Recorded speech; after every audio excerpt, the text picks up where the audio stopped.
Hello and welcome to Rathod science academy. So ఈరోజు మనం ఈ క్లాస్లో 11th జూలై 2024 వచ్చిన కరెంట్ అఫైర్స్ని తెలుగులో చూద్దాం. సో ఇక్కడ నేను హైదరాబాద్ ఎడిషన్ తీసుకుంటున్నాను. సో ఈ హైదరాబాద్ ఎడిషన్లో మనకి ఏమేమైతే ఇంపార్టెంట్ ఆర్టికల్స్ ఉన్నాయి, సో మీరు ఏపీఎస్సి కానీ ఏదైనా టీఎస్పీఎస్సి కానీ ఇతర ఏ కాంపిటేటివ్ ఎగ్జామ్స్ రాసినా కూడా కరెంట్ అఫైర్స్ అనేవి ప్రతి చోట ఉంటాయి. కాబట్టి కరెంట్ అఫైర్స్ చదవడం అనేది అత్యవసరం అనమాట. సో అందుకని కంపల్సరీ చూద్దాం ఈ ఆర్టికల్స్ ఏవేవి ఇంపార్టెంట్ ఉన్నాయో మన ఎగ్జామ్ పాయింట్ ఆఫ్ వ్యూలో.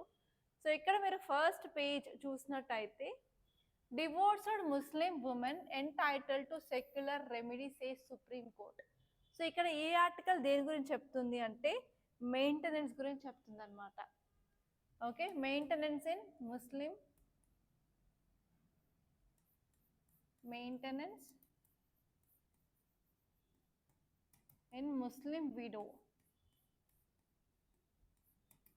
in Muslim divorced women. So మీకు అందరికీ ట్రిపుల్ తలాక్ ఐడియా ఉండే ఉంటుంది కదండి. ట్రిపుల్ తలాక్ విన్నారా ఎప్పుడైనా?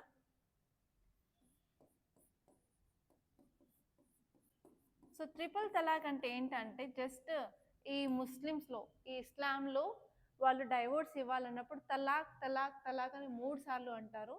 దాన్ని ఇన్స్టెంట్ ట్రిపుల్ తలాక్ అంటారు. అలా అనడం వల్ల ఏంటంటే డివోర్స్ ఇచ్చినట్టు అనమాట హస్బెండ్ వైఫ్కి. సో వైఫ్ ఒకసారి డివోర్స్ అయిపోయిన తర్వాత వాళ్ళు ఫినాన్షియల్గా స్టేబుల్గా ఉంటారా? లేదు. వాళ్ళకి మెయింటెనెన్స్ అనేది రావాలి కదా. ఓకే, విడిపోయిన హస్బెండ్ నుంచి. సో ఆ మెయింటెనెన్స్ అనేది ఈ ఇస్లాంలో, ఈ ముస్లింలో మెయింటెనెన్స్ లా ప్రకారం ఇస్తారు. ఓకే, మెయింటెనెన్స్ లా ప్రకారం ఇస్తారనమాట. సో ఇప్పుడు సుప్రీంకోర్టు ఏమంటుంది అంటే మెయింటెనెన్స్ లా కాదు, సెక్షన్ 125 సిఆర్పిసి ప్రకారం ఇవ్వాలి అంటుంది. సో ఇదనమాట మనకి ఇప్పుడు వచ్చే సుప్రీంకోర్టు జడ్జ్మెంట్ ఏమంటుందంటే, సో మనం దాన్ని సెక్యులర్ లా కింద చూస్తున్నాము, సో మెయింటెనెన్స్ లా కింద కాదు. ఈ సెక్యులర్ లాలో సెక్షన్ 125 సిఆర్పిసి ప్రకారం మనం మెయింటెనెన్స్ అనేది ఈ డివోర్స్డ్ ఉమెన్కి ఇవ్వాల్సి ఉంటుంది అని చెప్పి ఇప్పుడు సుప్రీంకోర్టు చెప్పింది అనమాట. సో ఈ ఆర్టికల్ మనం ఎక్కడెక్కడ కనెక్ట్ చేసుకోవచ్చండి. సో ఫస్ట్ వచ్చేసరికి జిఎస్ పేపర్ 2 పాలిటీ. అక్కడ ఏవి చూస్తాము అంటే మనకి ఏ లాస్ ఉన్నాయి అని చూస్తాము, మన క్రిమినల్ లాస్ ఇప్పుడు ఏమేమి ఉన్నాయో చూసుకుంటాము. అదే కాకుండా మనం ఈ ఉమెన్కి కూడా ఫండమెంటల్ రైట్స్ ఉంటాయి కదా. సో అదే ప్రాథమిక హక్కులు పార్ట్ 3 ఆఫ్ కాన్స్టిట్యూషన్లో ఎక్కడ వస్తున్నాయి ఏంటని చూసుకుంటాము. ఓకే, అదే కాకుండా ఇలా ట్రిపుల్ తలాక్ ఇవ్వడం వల్ల సొసైటీ మీద ఉండే ఇంపాక్ట్ ఏంటి అంటే సొసైటీ అండ్ సోషల్ ఇష్యూస్లో కూడా ఈ ఆర్టికల్ని చదువుకోవడం అనేది జరుగుతుంది అనమాట.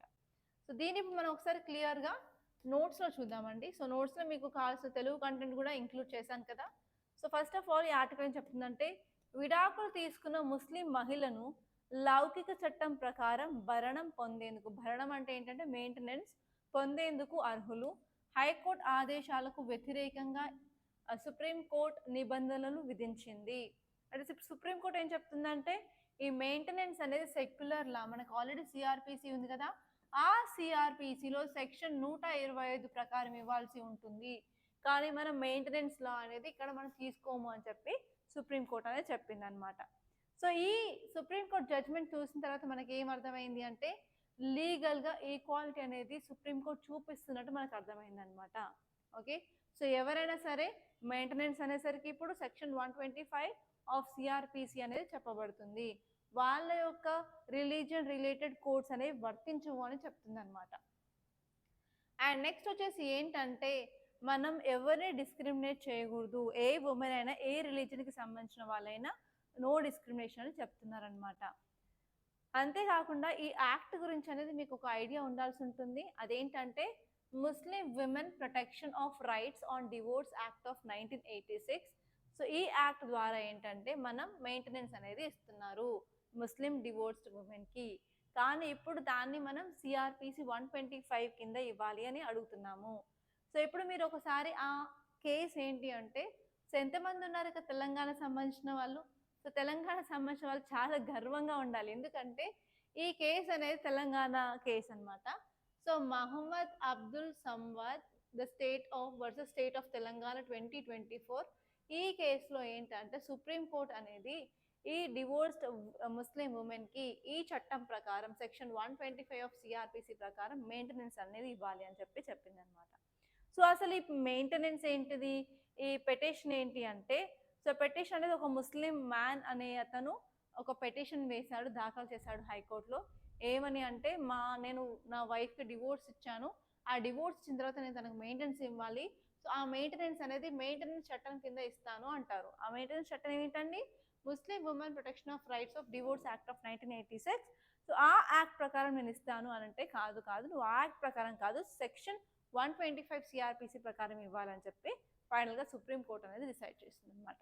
సో అసలు ఈ ముస్లిం women protection of rights of divorce act ఏంటంటే, సో ఈ యాక్ట్ అనేది ఎస్పెషల్గా ఉమెన్ రైట్స్ అనేది ప్రొటెక్ట్ చేయడానికి మనం తీసుకొచ్చింది అనమాట. సో ఇక్కడ మీకు ఒక మెయిన్స్ క్వశ్చన్ ఇచ్చానండి. సో ఈ టాపిక్లో మీకు ఓన్లీ మెయిన్స్ క్వశ్చన్ వచ్చే అవకాశం ఉంది, కానీ ప్రిలిమ్స్ కాదు. సో అందుకని ఎలా క్వశ్చన్ వస్తుందో కూడా మీకు ఒక ఐడియా ఇవ్వడానికి క్వశ్చన్ ఇచ్చాను.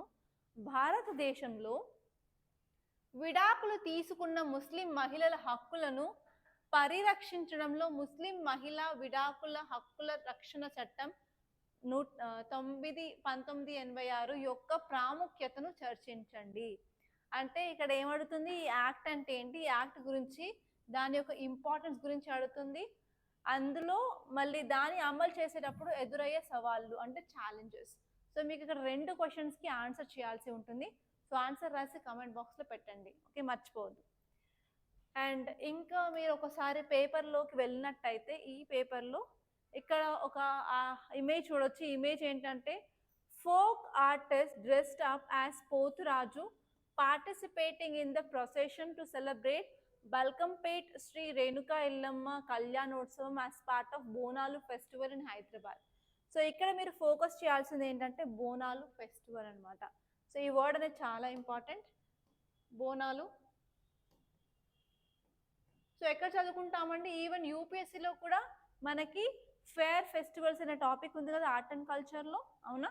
సో మనం ఎక్కడ రిలేట్ చేసుకుంటాము, జిఎస్ పేపర్ 1 మనకి హిస్టరీలో ఈ టాపిక్ వస్తుంది, అది కూడా ఆర్ట్ అండ్ కల్చర్లో వస్తుంది కదా. సో ఇక్కడ మీరు ఏంటంటే నార్మల్గా ఫెస్టివల్స్ ఏముంటాయి, ఏ ఫెస్టివల్ ఏ స్టేట్లో జరుపుకుంటారు, దాని యొక్క స్పెషల్ ఫీచర్స్ ఏంటి, ఓకే. ఎస్పెషల్లీ ఫోక్ ఫెస్టివల్స్ జరుపుకుంటారు కదా. సో ఆ ఫోక్ ఫెస్టివల్స్ ఏ స్టేట్లో జరుపుకుంటారు, వాటి నేమ్స్ అండ్ వాటి స్పెషాలిటీస్ అనమాట.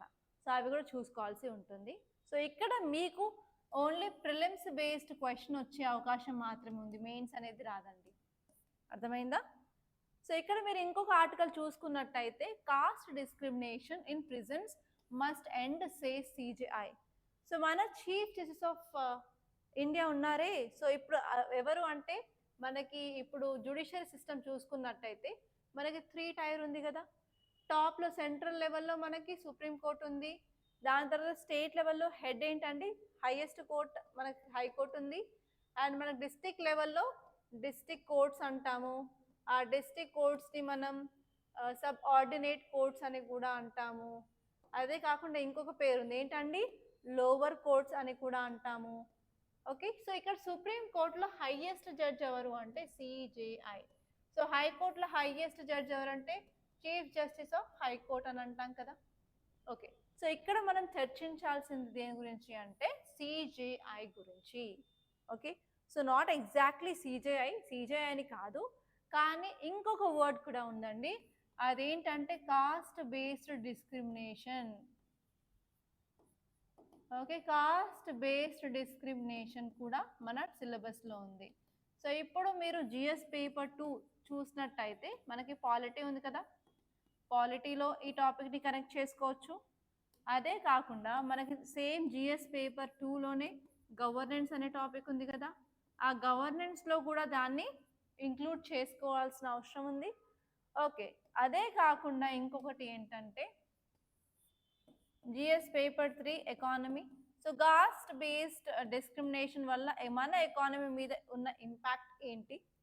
సో ఇక్కడ అదే విధంగా మీరు ఇంకా వేరే డైమెన్షన్స్ అనేవి చూసుకోవాలండి. డైమెన్షన్స్ ఏంటంటే పాలిటీలో మనకి ఏ ఆర్టికల్స్ అనేవి కాస్ట్ బేస్డ్ డిస్క్రిమినేషన్ గురించి మాట్లాడుతున్నాయి, అదే కాకుండా మనం ఎలాంటి యాక్ట్స్ తీసుకొచ్చాము, for example SC ST atrocities act కానీ, సివిల్ లిబర్టీస్ యాక్ట్ కానీ, అండ్ ఇప్పుడు వచ్చిన న్యూ క్రిమినల్ లాస్ అనేవి వీటి మీద ఏం చెప్తున్నాయి, వీటికి సంబంధించిన పనిష్మెంట్స్ ఏమి ఇస్తున్నాయి అది చూసుకోవాల్సిన అవసరం ఉంది. సో ఇప్పుడు గవర్నెన్స్లో అయితే మన దగ్గర ఏమైనా యాక్ట్స్ ఉన్నాయా ఆర్ లాస్ ఉన్నాయా, ఏమైనా పాలసీస్ ఉన్నాయా, లేకపోతే గవర్నమెంట్ ఎలా ఇలాంటి వాటిని మెజర్స్ అనేది తీసుకురావడం జరిగింది. సో ఇవన్నీ ఒకసారి మీరు చూసుకోవాల్సిన అవసరం అయితే ఉందండి. ఓకే, నెక్స్ట్ వచ్చేసరికి ఎకానమీలో కాస్ట్ బేస్డ్ డిస్క్రిమినేషన్ వల్ల ఇంపాక్ట్ ఎలా ఉంది, ఫర్ ఎగ్జాంపుల్ ఎంప్లాయ్మెంట్ ఆపర్చునిటీస్లో ఎలా డిస్క్రిమినేషన్ చూపిస్తున్నారు, అదే కాకుండా ఇన్ఈక్వాలిటీ అనేది ఎలా ఉంది అని చూసుకోవాల్సిన అవసరం ఉందన్నమాట. సో ఇలా మీరు డిఫరెంట్ డైమెన్షన్స్ అనేది ఇందులో చూసుకోవాలి. సో ఈ ఆర్టికల్ మనం ఒకసారి క్లియర్గా చూద్దాం అసలు ఏం చెప్తుంది ఏంటి అని. సో మీ ఆర్టికల్ చూసుకున్నట్టయితే అసలు జైళ్ళల్లో మన జైళ్ళల్లో కూడా కుల వివక్షణను అంతం చేయాలని సిజేఐ పిలుపునిచ్చారు.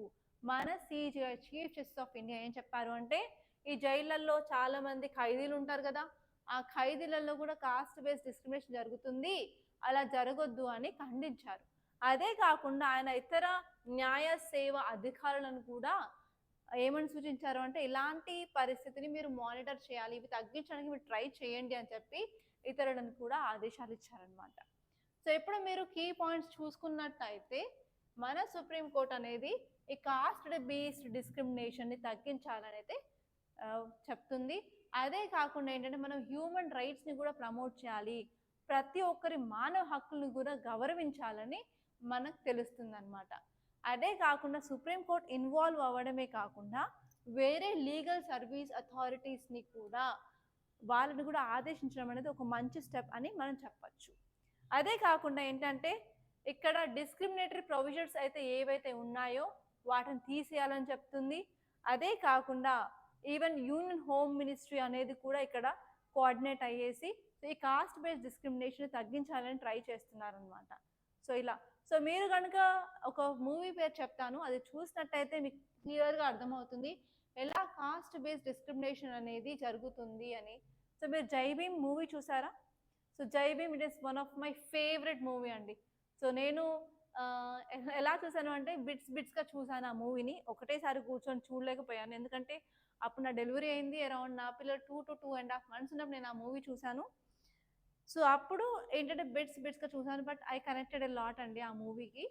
అండ్ రియాలిటీ ఏంటో నాకు అర్థమైంది ఆ మూవీ చూసిన తర్వాత. సో మూవీలో నార్మల్గా వాళ్ళు రియాలిటీని చూపించడానికి ట్రై చేస్తారు, కానీ ఎంటర్టైన్మెంట్ ఉండాలి అని చెప్పి అక్కడ కొంచెం ఇక్కడ కొంచెం మసాలాలు, కొంచెం జోక్స్, కొన్ని మూవీలో సాంగ్స్ అలాంటివి యాడ్ చేస్తూ ఉంటారు. సో కానీ ఆ మూవీ చాలా బాగా డిపెక్ట్ చేసిందండి. సో ఆ మూవీని ఎందుకు చూడమంటున్నాను అంటే, మీరు పాలిటీలో రిట్స్ అనేది చదువుతారు, రిట్స్ అందులో హేబియస్ కార్పస్, మాండమస్, సెరటోరై, క్యూఆర్ఎంటో ఉంటాయి కదా. సో అక్కడ హేబియస్ కార్పస్ని ఎలా యూజ్ చేసుకోవాలో చెప్పారు. అదే కాకుండా ఒక ఇన్వెస్టిగేషన్ ప్రాసెస్ అనేది ఎలా జరుగుతుందో క్లియర్ కట్గా చూపించారు. అలాగే ఎస్పెషల్లీ జైళ్ళల్లో కాస్ట్ బేస్డ్ డిస్క్రిమినేషన్ ఎలా జరుగుతుందో చూపించారనమాట. సో దానికి ఎగ్జాంపుల్ అని అది కొంచెం రిలేటెడ్గా ఉంది కాబట్టి చెప్తున్నాను. అండ్ ఇంకో విషయం ఏంటంటే, నా క్లాసెస్లో మ్యాక్సిమం నేను మూవీస్ని ఎగ్జాంపుల్స్గా చెప్తాను. సో ఎందుకంటే మూవీస్ చూసినప్పుడు మనం క్లియర్ కట్గా దానికి కనెక్ట్ అవుతాము.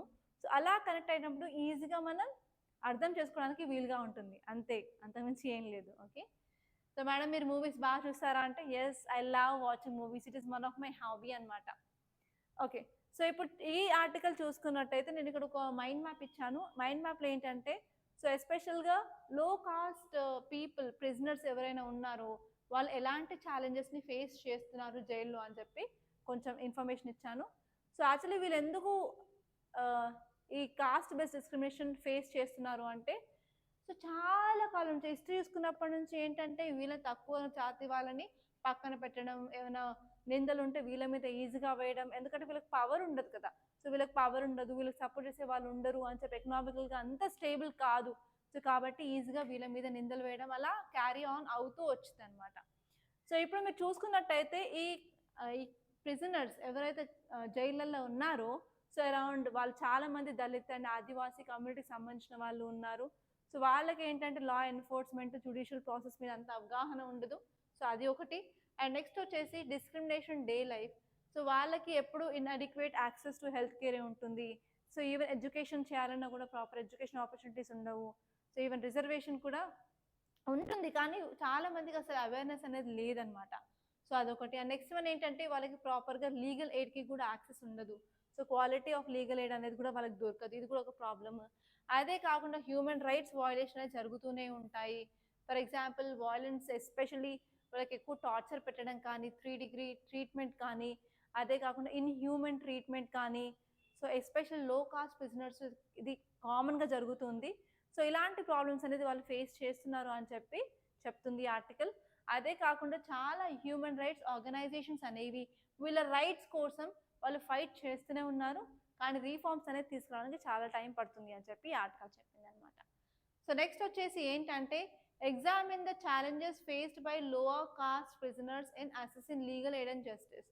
సో ఇక్కడ మీకు క్వశ్చన్ తెలుగులో చదివినట్టయితే, న్యాయ సహాయం మరియు న్యాయం పొందడంలో అట్టడుగు కులాల అంటే తక్కువ కులాల ఖైదీలు ఎదుర్కొంటున్న సవాళ్లను పరిశీలించండి.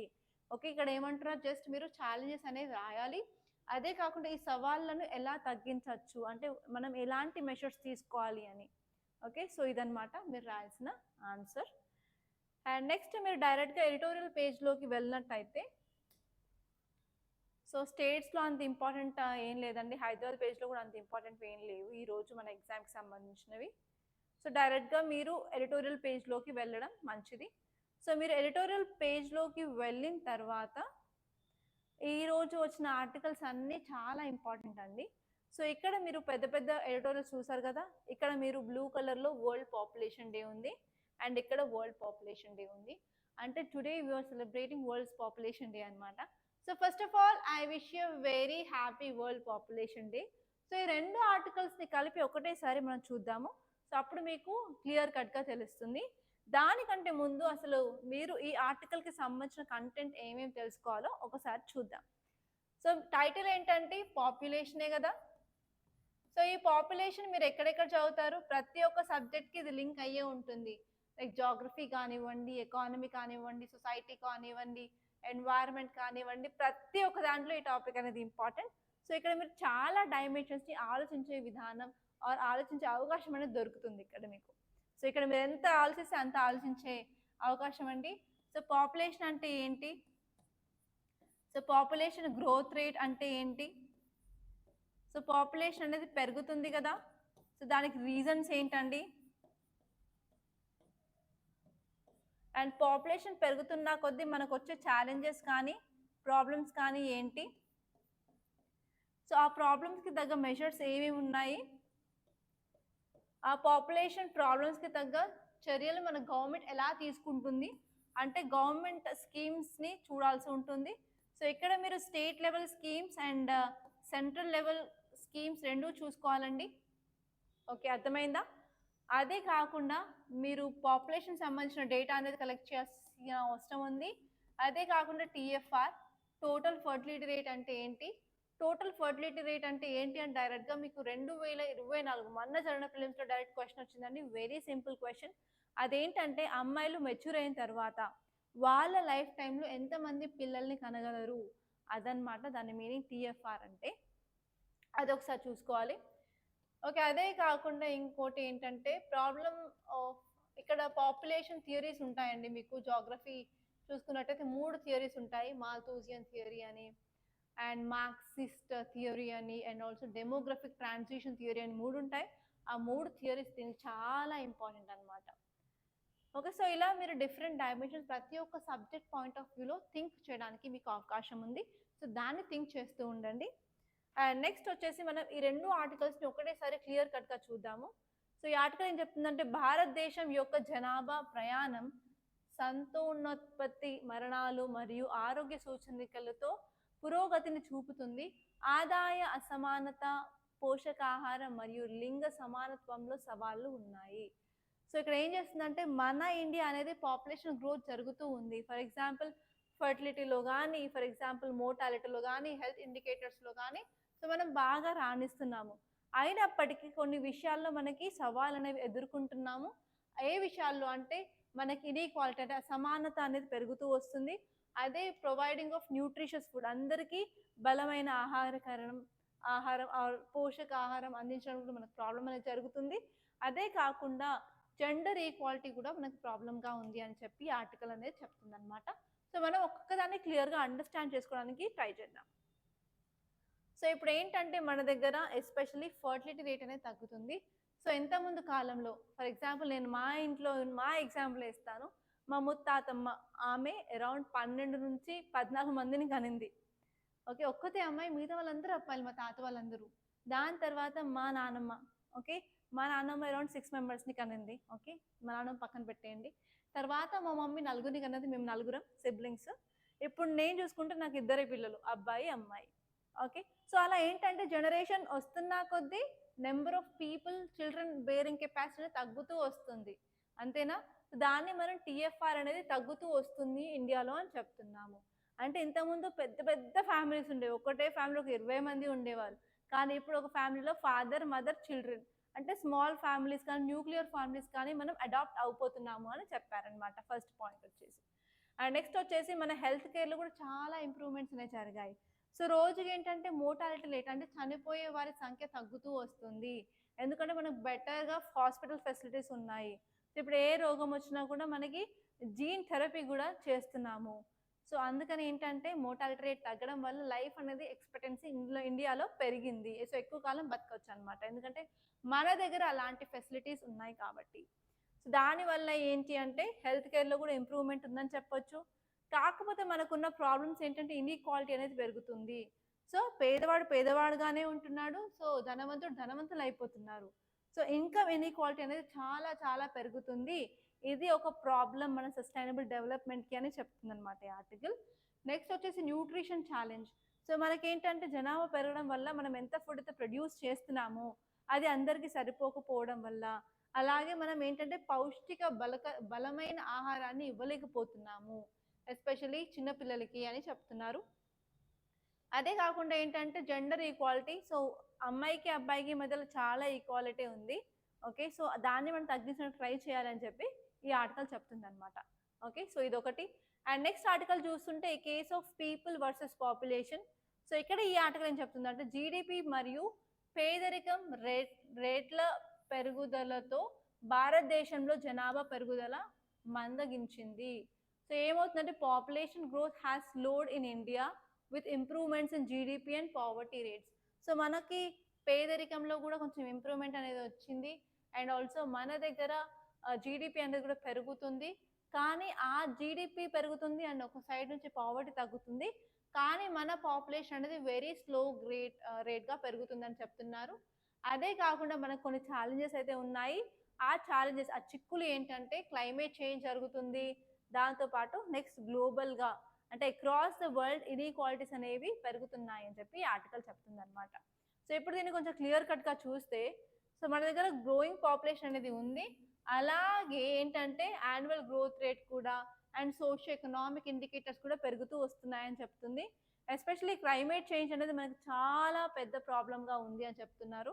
సో క్లైమేట్ చేంజ్ అనేది చాలా పెద్దగా ప్రాబ్లంగా ఉన్నప్పుడు సో ఇండియా ఒక్కటి మాత్రం స్టెప్స్ తీసుకోకుండా వేరే వేరే కంట్రీస్ అందరూ వచ్చి స్టెప్స్ తీసుకోవడం వల్ల చాలా యూజ్ అవుతుంది అని చెప్తున్నారు.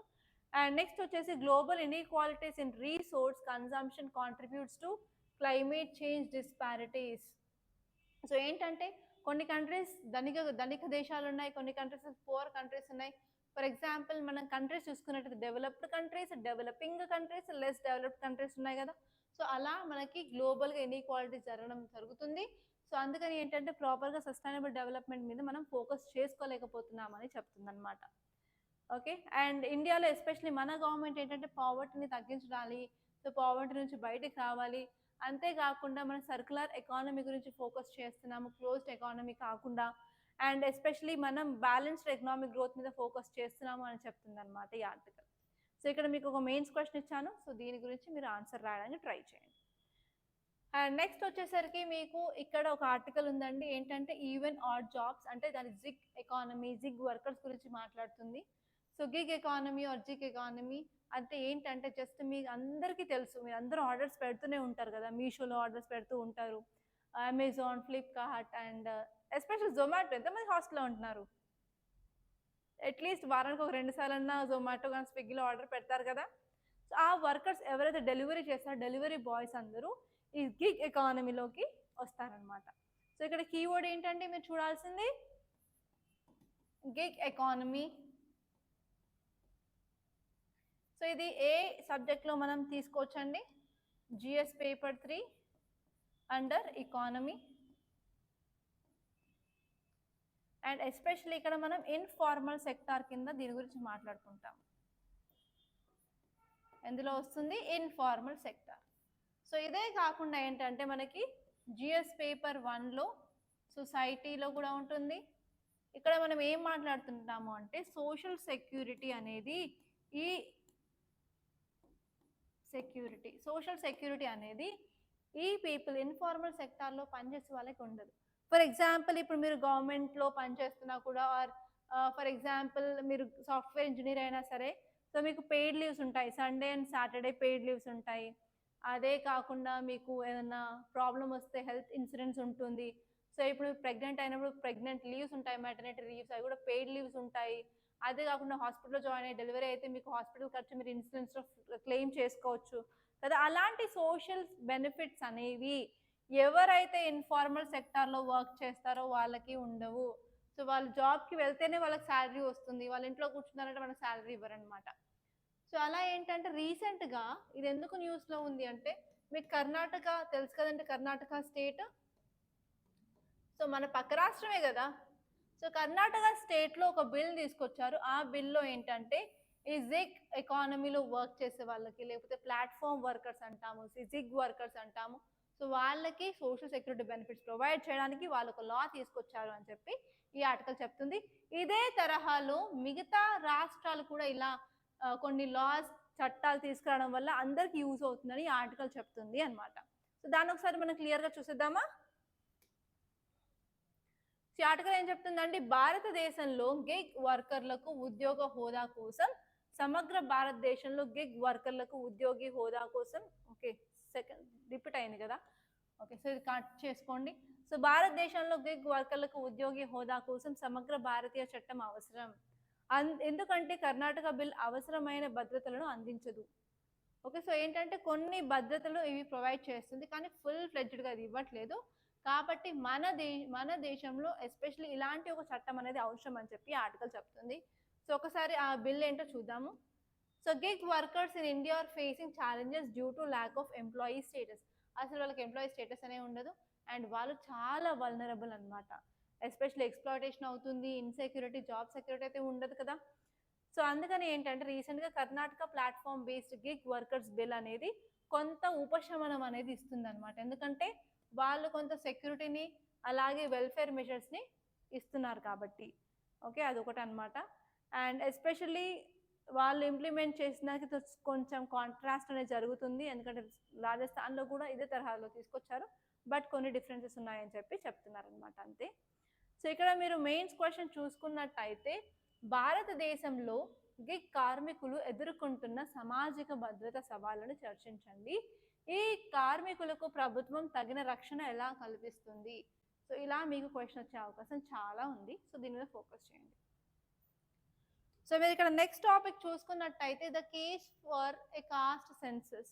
సో ఇక్కడ మీరు చూడాల్సిన వర్డ్ ఏంటండి? Cost census. సో మనకి సెన్సస్ తెలుసు కదా, సెన్సస్ పాపులేషన్ సెన్సస్.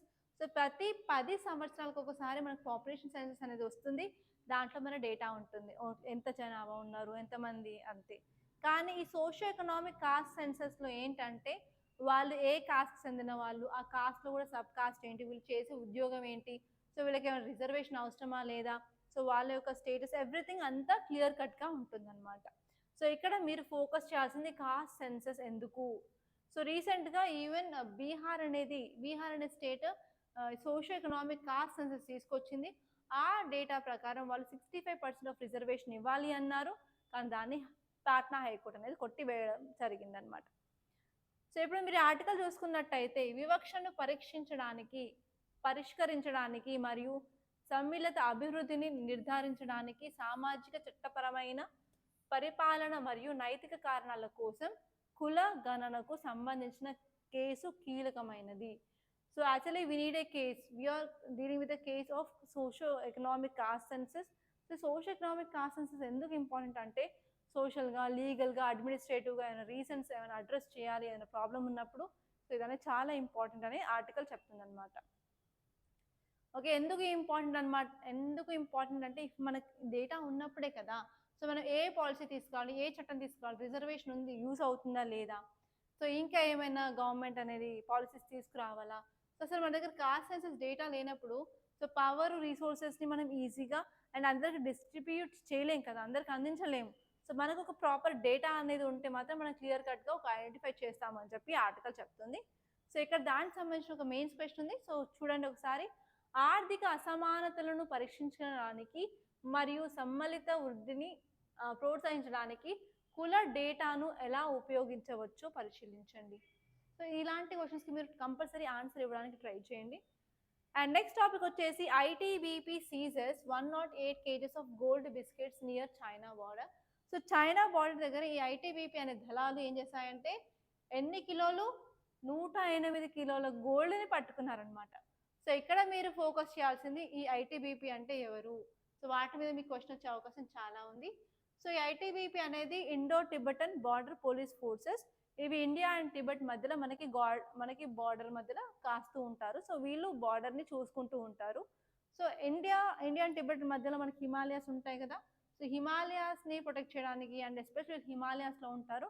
సో వీళ్ళు ఎస్పెషల్గా ఈ మౌంటైన్ ఎక్కడంలో వాళ్ళు ట్రైనింగ్ చేసి ఉంటారు. సో ఎప్పుడు వచ్చిందండి ఈ ఫోర్స్? 1962లో వచ్చింది. ఎందుకంటే అప్పుడు ఇండియాకి చైనాకి మధ్యలో యుద్ధం జరగడం వల్ల సో మనం ఈ ఫోర్స్ని తీసుకొచ్చాము. సో ఈ ఫోర్స్ అనేది మన మినిస్ట్రీ ఆఫ్ హోమ్ అఫైర్స్ కింద వస్తుంది అనమాట. ఇది వెరీ వెరీ ఇంపార్టెంట్. ఈ ఫోర్సెస్ అనేది మన మినిస్ట్రీ ఆఫ్ డిఫెన్స్ కింద రావు, మినిస్ట్రీ ఆఫ్ హోమ్ అఫైర్స్ కింద వస్తాయి అనమాట. సో ఇవి చాలా ఇంపార్టెంట్ ఆర్టికల్స్, మీరు గుర్తుపెట్టుకోవాల్సినవి. ఓకే, అర్థమైందా? సో మళ్ళొకసారి పేపర్లోకి వెళ్ళినట్టయితే సో మ్యాక్సిమం అన్ని టాపిక్స్ కవర్ చేశాను. సో ఇదనమాట మీ ఆర్టికల్. సో మీకు అక్కడ ఇక్కడ ఏమైనా ఆర్టికల్స్ ఉంటే బిజినెస్ పేజ్లో ఉంటాయండి. సో ఒకసారి బిజినెస్ పేజ్ చూద్దాము.